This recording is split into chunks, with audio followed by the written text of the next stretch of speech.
Hello అండి, ఏంటి వంటగదిలో ఉండవలసిన సరుకులన్నీ ప్యాన్లో ఉన్నాయి అనుకుంటున్నారా? అది నేను ఈరోజు చేయబోయే రెసిపీ.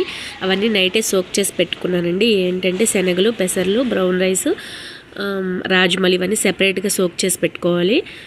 నైట్ అంతా సోక్ అయ్యాక మార్నింగ్ ఫ్రెష్ వాటర్తో వాష్ చేసేసుకుని మళ్ళీ రిటర్న్ ప్యాన్లో వేసుకోవాలి. దానికి యాడ్ చేసుకోవాలి వెజిటేబుల్స్. నా దగ్గర అవే ఉన్నాయి వెజిటేబుల్స్, ఇంకా అవే వేసాను. ఇంకా క్యాబేజీ ఇవన్నీ కూడా వేసుకోవచ్చు, బాగుంటుంది. ఇవన్నీ వేసి వాటర్ బ్రౌన్ రైస్కి యాక్చువల్గా ఇంకో గ్లాస్ ఎక్కువే పోస్తాము, 2 కన్నా ఇంకొకటి 3-4. కానీ ఇప్పుడు వెజ్జెస్ కూడా ఎక్కువ ఉడకాలి కాబట్టి నేను ఎక్కువే పోసాను.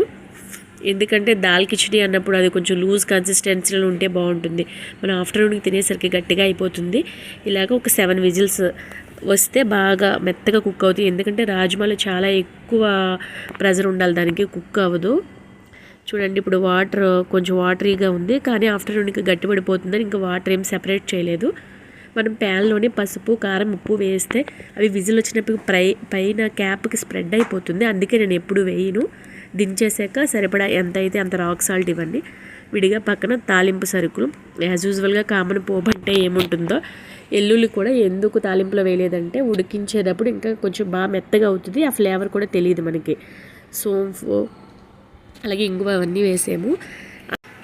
సరే, ఈ రెసిపీ గురించి చెప్పేశాను. అసలు ఈ రెసిపీ ఎందుకు తినాలనేది నేను ఎక్స్ప్లెయిన్ చేస్తాను. ఎందుకంటే అందరి వీడియోస్కి మనకి డిఫరెన్స్ ఉండాలి కదా.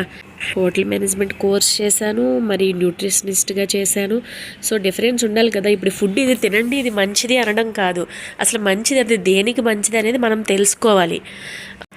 అప్పుడు అది మనం తినాలా వద్దా, అది మన బాడీకి సెట్ అవుతుందా అనేది మనకు మనం అనలైజ్ చేసుకుని ఆ ఫుడ్ని తీసుకుంటేనే అది ఒక అమృతంగా వర్క్ చేస్తుంది.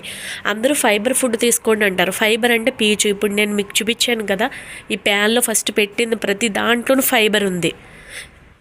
ఎందుకు ఫైబర్ ఎక్కువ తీసుకోవాలంటే మనం తరచుగా అందరూ ఆకలి వేసేస్తున్నాను. మార్నింగ్ టిఫిన్ తింటాము, మళ్ళీ కాఫీ టీ తాగుతాము, మళ్ళీ 11కి స్నాక్స్ తింటాము, మళ్ళీ అమ్మ ఫ్రూట్స్ ఏమైనా కట్ చేసి ఇస్తే తింటాము, మళ్ళీ యాజ్ యూజువల్గా మళ్ళీ 2 అవ్వకుండానే 1 అవ్వకుండానే మళ్ళీ ఆకలేసేస్తుంది. ఎందుకంటే మన బాడీలో ఫైబర్ ఎప్పుడైతే తక్కువైందో అప్పుడు మనకి సఫిషియెంట్గా అది హంగర్ ఫీలింగ్ అనేది కంట్రోల్ చేయదు. దానివల్ల మనకి ఎక్కువ తరచుగా ఆకలే చేస్తుంది. అప్పుడు ఏది పడితే అది తినేస్తాం, మనకి కంట్రోల్ తప్పిపోతుంది. అలా ఫైబర్ ఎక్కువ తీసుకుంటే మన ఆకలి కంట్రోల్లో ఉంటుంది. చాలా బెనిఫిట్స్ ఉంటాయి అన్నమాట. అంటే ఏది పడితే అది చిల్లర తిండి తినకుండా ది బెస్ట్గా వర్క్ చేస్తుంది. ఇప్పుడు మనం తెలుసుకోవాల్సింది ఏంటంటే అసలు ఫైబర్ తింటేనే ఎందుకు ఆకలి అవుతుంది. ఫైబరు చాలా హెవీ క్యాలరీస్ అండి. ఫైబరు ఏ ఫుడ్ అయినా కానీ, ఈవెన్ పీచు పదార్థం, ఆకుకూరలో, దుంపలో, ఇవి రాగులు కానీ, సజ్జలు కానీ, జొన్నలు కానీ, శనగలు, రాజ్మాలు ఇవన్నీ కూడా హెవీ క్యాలరీస్. అవి వాటిని డైజెస్ట్ చేయడానికి చాలా క్యాలరీస్ అనేవి మనకి ఖర్చు అవుతాయి బాడీలో.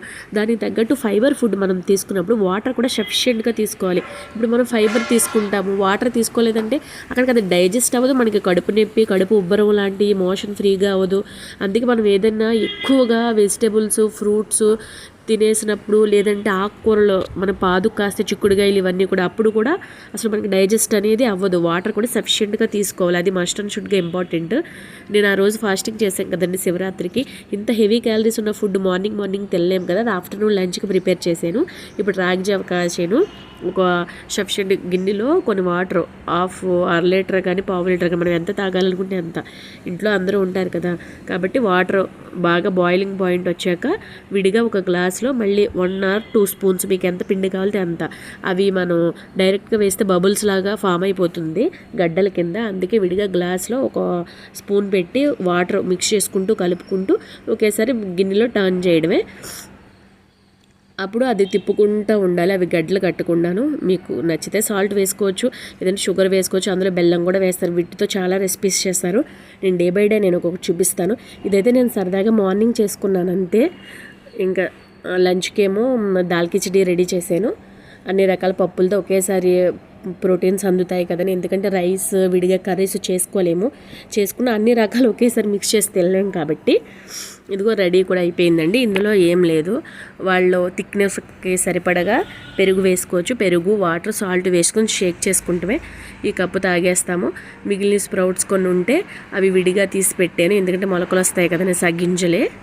సో రెడీ అయిపోయింది. ఇంకా ఇంకో బౌల్లోకి తీసాను. అది ఈవినింగ్ బెల్లం వేసుకుని తినడమే చాలా బాగుంటుందండి. ఇంకా గీ ఇలాచీ వేసామంటే ఇంకా హల్వానే. Thank you for watching.